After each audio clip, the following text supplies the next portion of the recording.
Garrett is making me film this restoration. Subject of today's video is the shifter. It feels like it's completely disconnected from anything inside the transmission and you're unable to shift gears. So I'm going to pop this cover off. Oh boy. I cleaned it off a little bit and soaked everything down with PB Blaster for a couple days to try to just loosen everything up. And I was moving these shifter forks around, and in doing so I broke off this ear. I really don't feel like I put much, if any, force into it, so I'm wondering if that had fallen, broken back and was just laying there, or I broke it, whichever. You're apparently able to take out this pin by unbolting this and sliding this pin rearwards, being careful to catch the ball and spring that's loaded in there. That'll allow you to remove this without breaking apart the transmission here. So on we go. Now I have a tripod, so I figured why not use it. All I have is a small screwdriver to try and push down in this little hole here to maybe catch the spring and ball. I've never done this before. Rag here I'm going to place over the tube itself, and then I'm going to grab a hold of the tube. Pair of pliers here.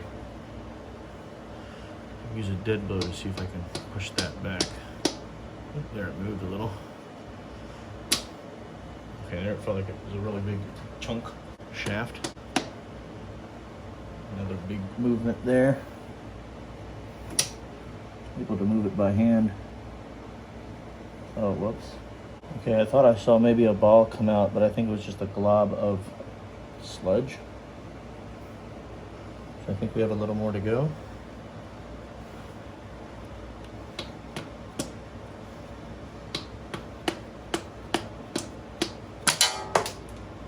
Well, there's the ball. Now I have the luxury of finding that ball. With that ball and spring out of the way. Oops. This slides very easily now.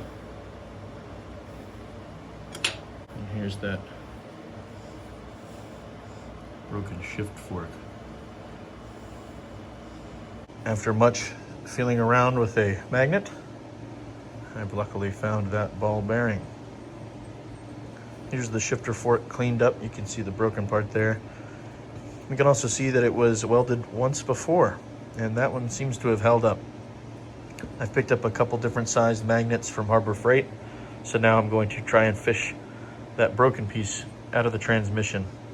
After carefully digging around from the top with the magnet, I was able to locate that piece. You can see the amount of debris in that transmission.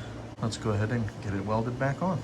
Now, to successfully weld this back on there, you can't just put this piece up against and run a bead of weld along there, because then the actual material in the center here won't be fused together. So what I'm going to do first is cut a little notch on this side and a little notch on this side, so that way they meet up in more of like a V and have a trench there that I can fill with weld and fuse all the insides of that material together.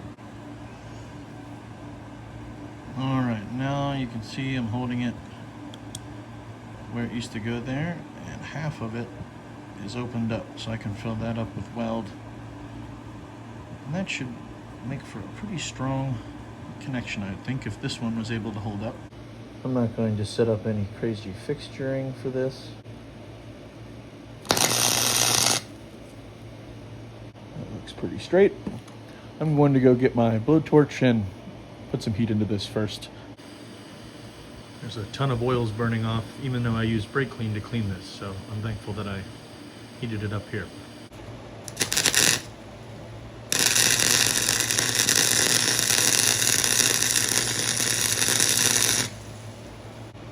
I'll let this cool off and get it cleaned up.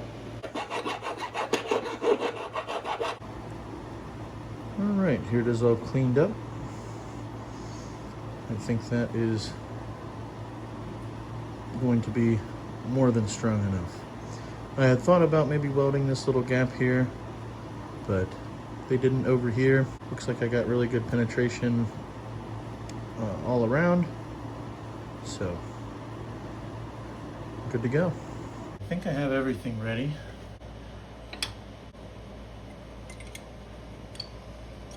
And that goes down right over that, like so. Now these indentations is what the little ball we removed contact with. I need to simultaneously push down on this ball bearing into that spring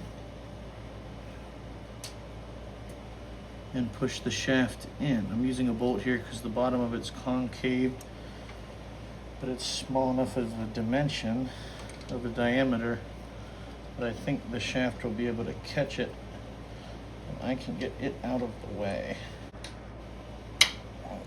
There we go. We heard that ball click up into that first indent. I've pushed this shaft in one more indentation, so it's on the center indentation. This fork is also in the center indentation, and when they're both in the center, that's neutral, so I can roll the tractor back and forth and see the gears spinning freely in the bottom there. Now we can thread in our bolt and tighten it back down. Figured out why the shifter won't stay down in those forks.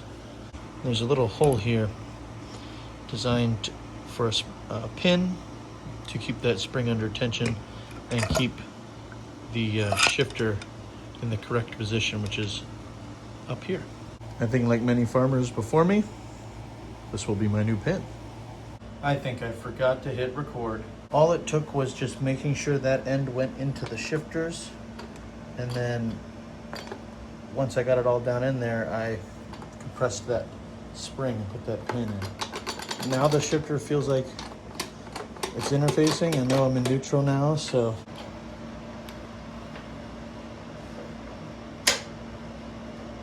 Okay, so that's reverse. Second gear, or first gear. Oops. Now let's try the one that we repaired. So neutral, second gear, and third gear. So there we go. She's a little rough, but it works. Thanks for watching.